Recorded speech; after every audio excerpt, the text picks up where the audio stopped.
kings, as they were called then, also were the political, cultural, economic, and social administrators of their various emirates. Taking all of these powers away from them, leaving them with none, is not only unjust, it is antithetical to social justice. And no matter how infinitesimal roles we want to give them, I think we should give them a sense of belonging. However, there must be ways to preserve their honor, dignity, without being rubbished by the political elites. Thank you. That is the. Thank you. Thank you. Thank you. Well, let me say, Senator Bagula Long, this bill may not be enough. You have to look at constitutional alteration. You need to go to the constitution, make consultation, and then add that up. Otherwise, you are on that. It's okay. It's okay. Well, as a former speaker, I know you know what you are doing. The Deputy Senate Leader.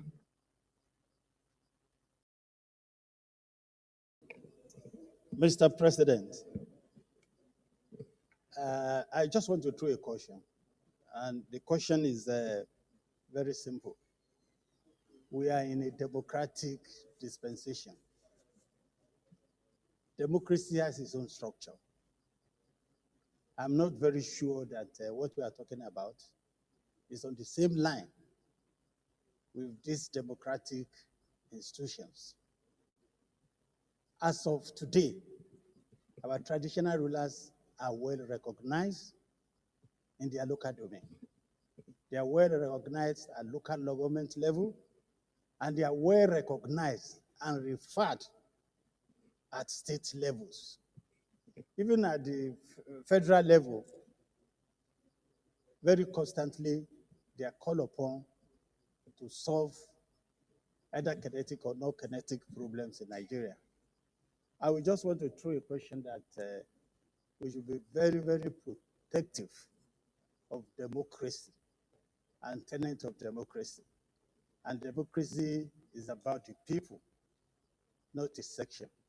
Democracy is about electoral system, not a choice system that is common with our traditional institutions. I throw that caution so that we should be very careful. We should not be taken away by princes and princesses that are talking. Ordinary people should hear their own view too, and we should be listened to. Thank you, Mr. President. Senator Emmanuel Episagba, then to round up the debate with Senator Saliu Shaibu Afolabi. Emmanuel. Thank you, Mr. President of the Senate, and my very distinguished colleagues. I rise to support this motion, this bill, a debate for the inclusion of the traditional ruler in the ruling of our. Now, thousands of professional traders, including beginners, are using this strategy to spot high probability. You will find out that the Obas, let me say in the Southwest, have very, very big role to play in terms of organization of the community. They know where things are happening within the villages. They know where you can arrest situation when it is about to happen. But if they are not given the opportunity to participate in the governance, it will be very difficult for them to exhibit these unique roles.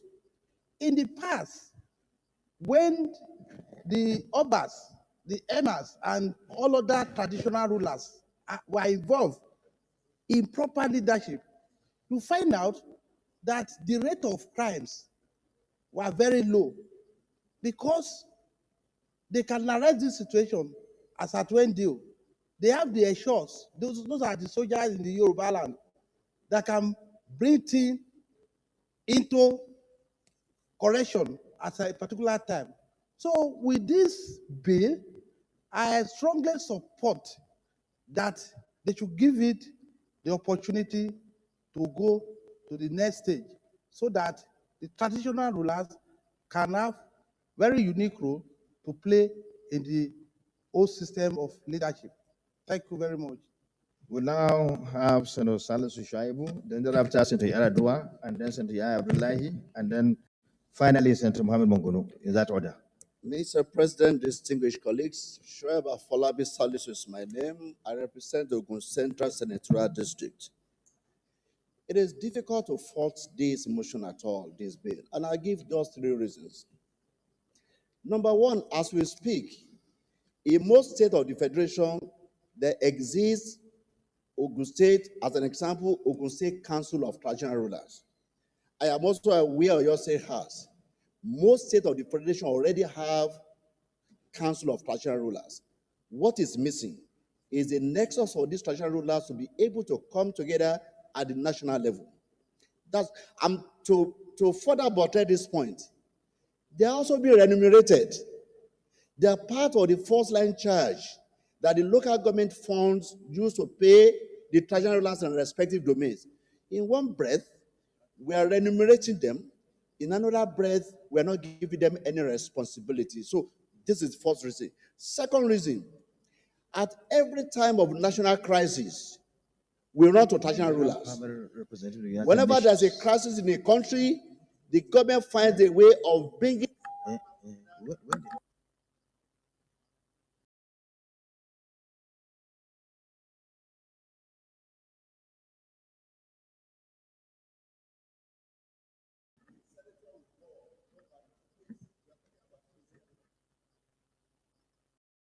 You are protected. You can continue. The second reason I was mentioning was at time of grave national crisis, we run to traditional rulers on an ad hoc basis. Why don't we have a National Council of Traditional Rulers or something similar to National Council of State in a manner that they can advise government from time to time on issues of importance to our national development? Finally, Mr. President, none of us here, if your traditional ruler calls you, you run back home. None of us here, if you want to start your campaign, you go to the domain of your traditional rulers. Why do we go to them only when we are seeking votes, when we are seeking endorsement? We don't go to them. As soon as we are done with the elections, we forget them. So I'm of the strong opinion that we need to have this platform for our traditional rulers to be able to meet at the national level and be able to provide for us invaluable wisdom, insight, and the closeness they enjoy with the local communities. I wholeheartedly support this bill. Adwa. Thank you, Mr. President. My distinguished colleagues, I rise to support this bill and to also thank my distinguished elder, Senator Simon Lalong, for bringing this very important bill to recognize and also define rules for our traditional rulers. I just want to buttress what most of my distinguished colleagues have said. One, in terms of the security. If we go to the local governments today, the number of police you find in the local governments are not more than 60. If you go to the wards, down to the wards, you hardly find a policeman or a security Department of State Security Service. You just find maybe one person from the State Security Service running around almost 3 local governments. But if we look at the traditional rulers, they have such an architecture from the district head to ward heads, whereby even if a village constitutes very few houses, you find the presence of our traditional rulers there.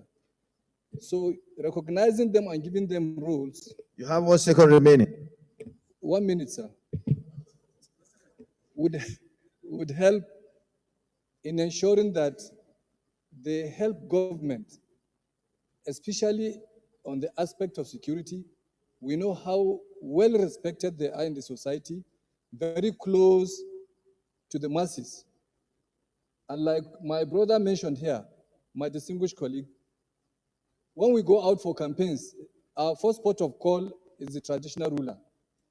We go there and seek for his support to talk to the people for us to win the elections. And after the elections, what do we do? So I think Thank it is you. important. Thank you very much. Thank you. Senator, Thank you, Mr. President. former leader, Senator Abdullah. Thank you. I would like to start, Mr. President, distinguished colleagues, by first of all paying my tribute to distinguished Senator Governor Lalong for bringing this issue in this session of the Senate. Like Senator Salisu and Yaradua have pointed out very clearly, Mr. President, that the traditional rulers in this country have governance structures that stretch right down to the very heart of the smallest village and individuals that populate this country. Apart from being the people who look after their populations and custodians of our culture and traditions, they also have and play a very, very important role in securing the people of this country.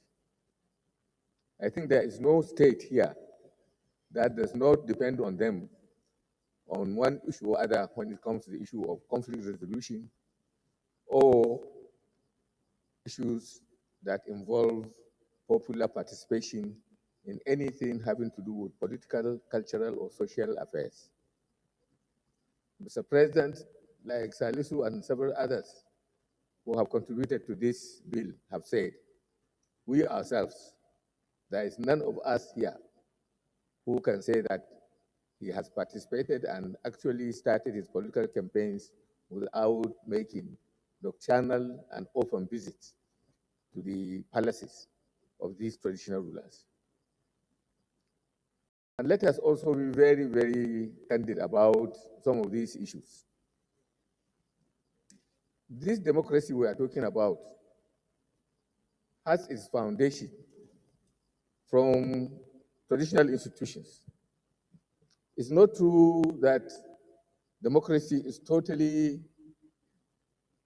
outside the confines of traditional institutions and management. The source of the democratic culture that we enjoy around the world today, Great Britain, is still ruled, at least nominally, by a traditional ruler. There are so many cultures where democracy has thrived, but where traditional institutions are recognized and given prominence of place. Mr. President, you can remember that in the Ninth Senate, we had a meeting of all the traditional rulers in this country, and they made a nomination and wrote a memo to the National Assembly regarding a place for them in the Nigerian Constitution. And that was done. We went to the thing, and it came back to this chamber. And it is at this point, or in the House of Representatives, that that particular amendment failed to sail through from the National Assembly. Therefore, while congratulating Senator Lolong for this very important bill that he had brought, I think it's also important to remind him that this issue has to be taken care of in another exercise of constitutional amendment, so try to find a place for that institution, and also to ask him to use his very, very enormous weight and political clout to ensure that when the issue finally comes before this chamber, we gather enough votes to allow it to sail through as a constitutional amendment. I thank you, Mr. President. Thank you. May I invite the distinguished Senator Muhammad Mungunu?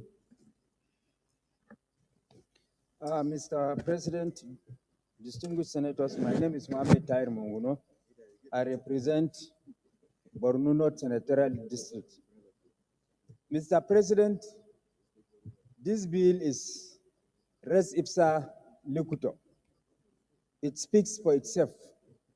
What this bill merely seeks to achieve is to insulate the traditional rulers from the whims and caprices of executive fiat, whereby the executive will just wake up one day and decide not to recognize this Council of Traditional Rulers. So it's merely seeking to insulate them from the whims and caprices of executive fiat and further give them the legal backing. I love Monday.com. What's Monday.com? You don't know Monday.com? This is Monday.com. Of their functions, so that they cannot be reduced to it. So this bill merely seeks to give legal backing for something that already exists at the national level. For example, I know the Shoho of Borno, who is my traditional ruler, represents my state in the Council of Traditional Rulers, and I